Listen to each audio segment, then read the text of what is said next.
Welcome to Fencing Buddies podcast. I'm Alex, and with me is Sarah. Today we're diving into a fascinating new study published in the International Journal of Sport and Exercise Psychology, investigating how coach behaviors and the quality of the coach-athlete relationship impact an athlete's psychological safety in sports. Thanks, Alex. This article immediately caught my attention because in a sport like fencing, where individual performance is constantly under the microscope, and the mental game is absolutely huge, psychological safety is so critical. We often talk about physical preparation and technique, but this delves into the less visible, yet incredibly powerful, aspect of an athlete's mindset and environment. That's a great point, Sarah. The study talks about two main sets of perceived coach behaviors, supportive and controlling. As a former foil fencer and now a youth coach, I've definitely seen how a coach's approach can completely change the energy on the strip, even for a simple drill. For example, some coaches might demand a certain type of footwork, while others encourage exploration. What exactly did the researchers mean by psychological safety in this specific sports context? Good question, Alex. The article defines psychological safety as the belief that your environment is safe for interpersonal risk-taking. So within a fencing team or club, that means feeling comfortable trying out a brand new parry-riposte combination in a bout, even if you might completely miss the first few times. Or it could be something as simple as asking your coach why a particular footwork drill is designed the way it is, rather than just doing it mechanically and silently. It's about being able to make mistakes, ask questions, or even voice concerns without fear of being shamed, ridiculed, or sidelined. It's that felt permission for candor, as one of the cited authors puts it. That's incredibly insightful. So, it's not just about the physical safety of wearing your mask and jacket, but mental safety to truly engage and learn. I've observed this with my own athletes. When they're afraid to experiment with distance or try a new tactical approach in a practice bout, they stick to what's comfortable, which severely limits their growth.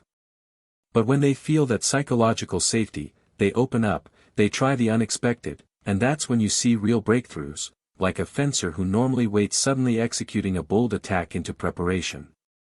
So, what were the main findings about how supportive versus controlling behaviors played out?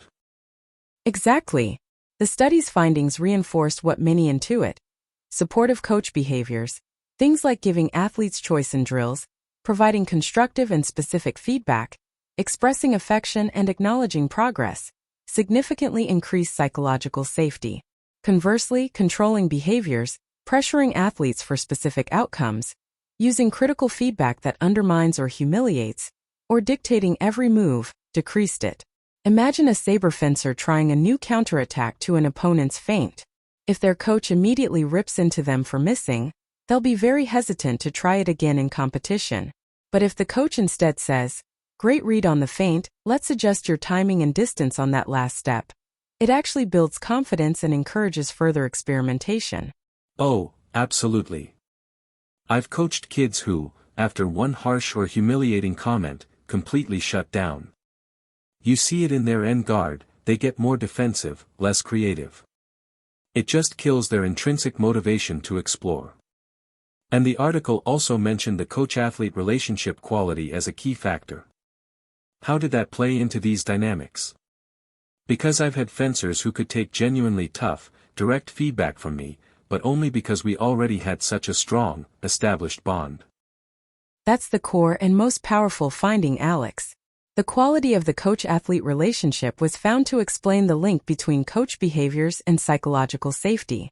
A good quality relationship, built on closeness like trust and respect, commitment, a long-term orientation, and complementarity cooperative actions, enhances the positive effects of supportive behaviors and, critically, alleviates the negative effects of controlling behaviors.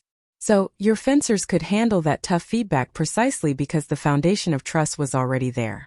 They knew it came from a place of genuine care and a desire for their improvement, not from a place of anger or personal criticism. It wasn't just a critique of their blade work. It was a conversation within a trusted partnership. Wow, that's powerful. So it's not just what the coach says, or even how they say it, but who is saying it and the relationship they've meticulously built over time. That really speaks to the long-term investment we make in our athletes. It implies that building that deep bond is as important as teaching proper and guard posture or a perfect disengage from sixth. It's foundational for everything else. Absolutely. And what's really interesting is the study also suggests that athletes themselves, by actively fostering these good relationships, can contribute to creating that safe environment. It's not just the coach as the sole orchestrator. It's a two-way street. If an athlete trusts their coach, they're far more likely to open up about struggles, whether it's difficulties with a specific opponent's timing, a persistent issue with a parry, or even off-strip pressures that are affecting their performance or their mental game for an upcoming competition. That makes total sense. You want your fencers to feel comfortable saying, "Coach, my footwork feels a bit off today, can we focus on that?" Or, "I'm struggling with this particular opponent's distance," rather than just trying to power through, getting frustrated, and then feeling like a failure. It directly impacts their ability to learn, adapt on the fly, and even innovate mid-bout, which is absolutely essential for a dynamic sport like fencing where every touch is a new puzzle. Exactly. It's about enabling them to engage in that interpersonal risk-taking without fear of negative repercussions. That means trying out new strategic approaches, openly discussing what went wrong in a tough bout, or even admitting they don't fully understand a complex drill. All of these contribute to enhanced team processes, better learning behaviors, and ultimately stronger, more resilient individual and team performance. So for all the fencers and coaches listening, the key takeaway from this study is that fostering a strong, trusting coach-athlete relationship is truly paramount. It creates that psychological safety that allows athletes to learn, grow, take risks, and truly excel without fear, whether they're practicing a new flick attack in an open lesson or facing a tough opponent in the direct elimination rounds of a national competition. And for coaches, it's a powerful reminder that while your behaviors set the immediate tone, building genuine connections with your athletes, fostering that closeness, commitment, and complementarity, is the absolute engine that drives true growth, resilience, and overall well-being on and off the strip. It's an investment that pays dividends far beyond the scoreboard. Thanks everyone for listening to Fencing Buddies podcast.